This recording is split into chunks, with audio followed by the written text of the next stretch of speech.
Let's proceed. It's almost a month since 100 miners started an unprotected sit-in at the Lanxess chrome mine in Rustenburg in the northwest. The National Union of Metalworkers of South Africa, NUMSA, hopes to convince them to come to the surface.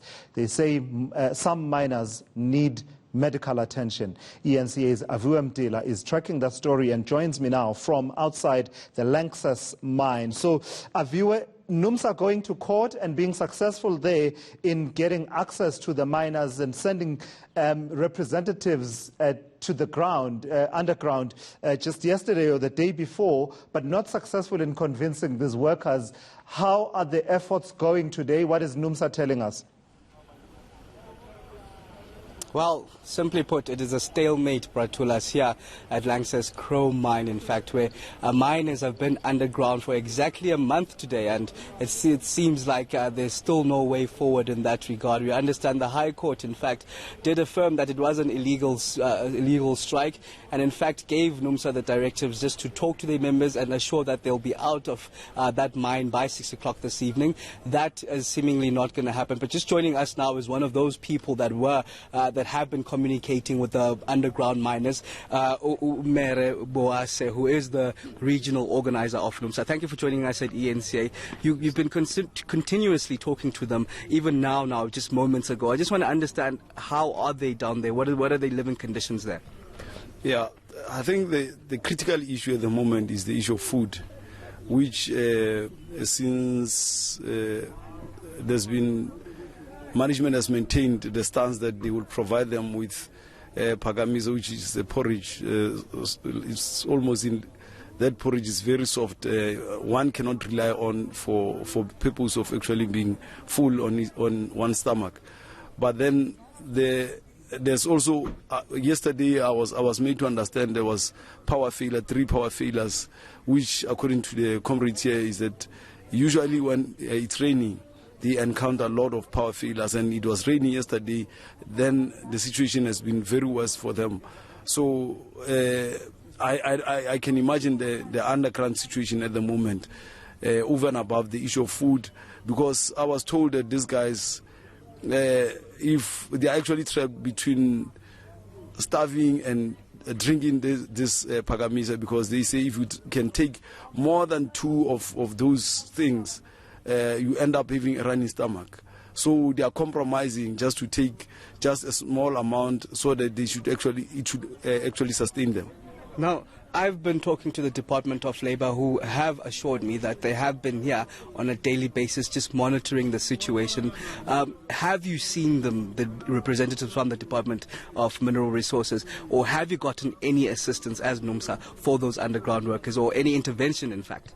At the early part of the strike, because some of the things, allegations of corruption are equated to the inactivity of these 2 departments, the Department of Labour and the DMR.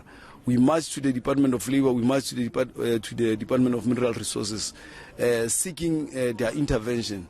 At no stage have they ever said to us, no, we are addressing your issues. They have never actually come to us. We have never seen any person from the Department of Labour here ever since the beginning of the strike. They might have come here in my absence, but I've never seen any person come here to the Department of Labour, nor was there any communication from them saying to us, we need to talk, what can we assist you with?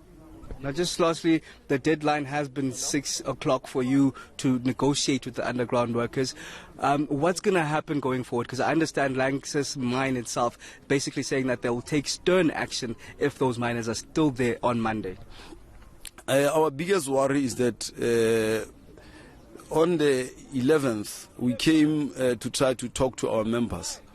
We actually managed to talk to those ones on surface.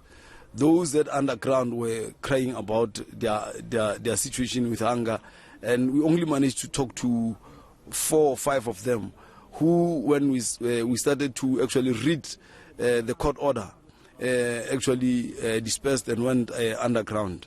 So as things stands, we have not managed to actually have access, which means it's also a problem that our members are saying that, we need these guys need to talk to us about the issues that we raise, which are critical around the issue of corruption. And they are saying, come what may, they are going to remain outside, though we are trying to persuade them to engage with us. Quickly remind our viewers of those issues that they're underground for.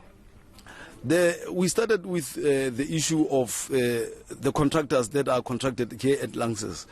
They get terminated when they go to the Department of Labor. The companies that they are working under are not registered. There's an issue of employees going to SARS with the IRP5. They are told that those companies do not exist. This has been raised with the employer. The employer is saying that is not, Lanxess is saying that is not its problem. It's the problem of the contractors. They are abdicating their responsibility.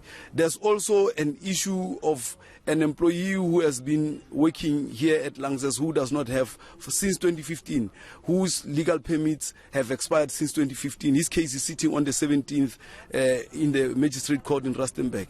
The employees are asking, how is this guy working here at Lanxess? Meanwhile, there are other colleagues who are also coming from the, various countries, were told that their permits have expired, they were chased out.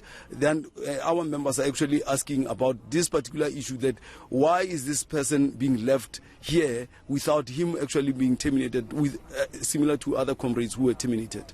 Thank you very much. That is Mere Bosai, who is the provincial organizer of NUMSA here in Rustenburg.